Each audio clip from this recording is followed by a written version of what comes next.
현직 미국 정보당국자가 북한 문제 해결을 위해 한반도 주변국들이 참여하는 육자회담 등 다자 방식을 추진할 필요가 있다고 말했습니다. 중국을 이해관계자로 만들고 한국 등 동맹과는 긴밀한 조율을 할 수 있는 이점이 있다는 건데, 하지만 현실 가능성은 높지 않다는 전직 당국자의 분석도 나왔습니다. 함지하 기자가 보도합니다. 시드니 사일러 미 국가정보위원회 북한 담당관은 22일 전략국제문제연구소 CSIS가 개최한 온라인 토론회에 참석해 육자회담 같은 다자화가 북한 문제의 해법이 될 수 있다는 점을 시사했습니다. Keeping China as a stakeholder, coordinating closely with Seoul and Tokyo, leveraging Moscow, which can be very useful at six-party talks at times.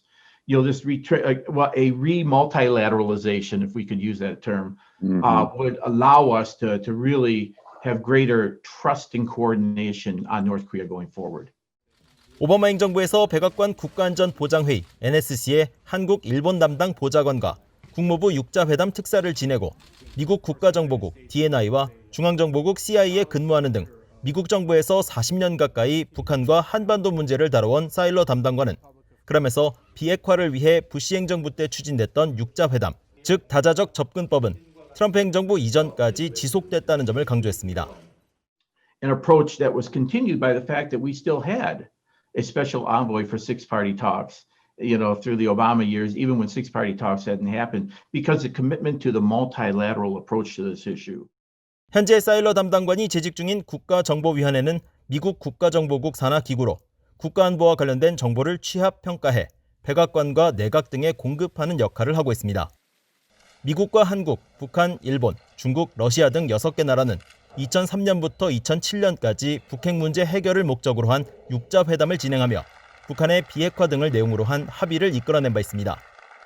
그러나 2009년 북한이 육자회담 합의를 파기한 뒤 현재까지 회담은 재개되지 않고 있습니다.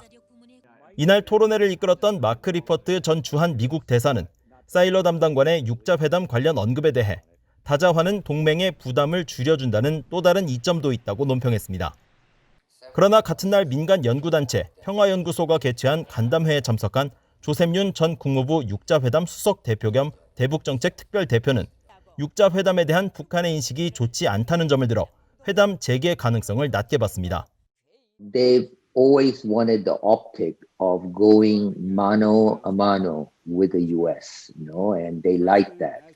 They see, we're going against the US. It's not about South Korea, China, and so on. It's about us and US. 사일러 담당관은 이날 토론회에서 북한의 비핵화와 남북관계 발전이 별개의 사안이 될 수 없다는 점을 지적했습니다. 역사적으로 볼 때 한반도 내 중요한 이슈들, 이를테면 남북과 비핵화, 일본인 납치 문제 등은 일부 진전을 보이고 나머지 사안들은 진전을 보이지 않는 양상을 보였는데 진전을 이룬 사안도 결국 지속되지 않아왔다는 겁니다. 따라서 북한이 비핵화에 진지해지기 전까진 남북관계에 지속적인 발전이 있을 수 없다고 사일러 담당관은 강조했습니다. BOE 뉴스 함지하입니다.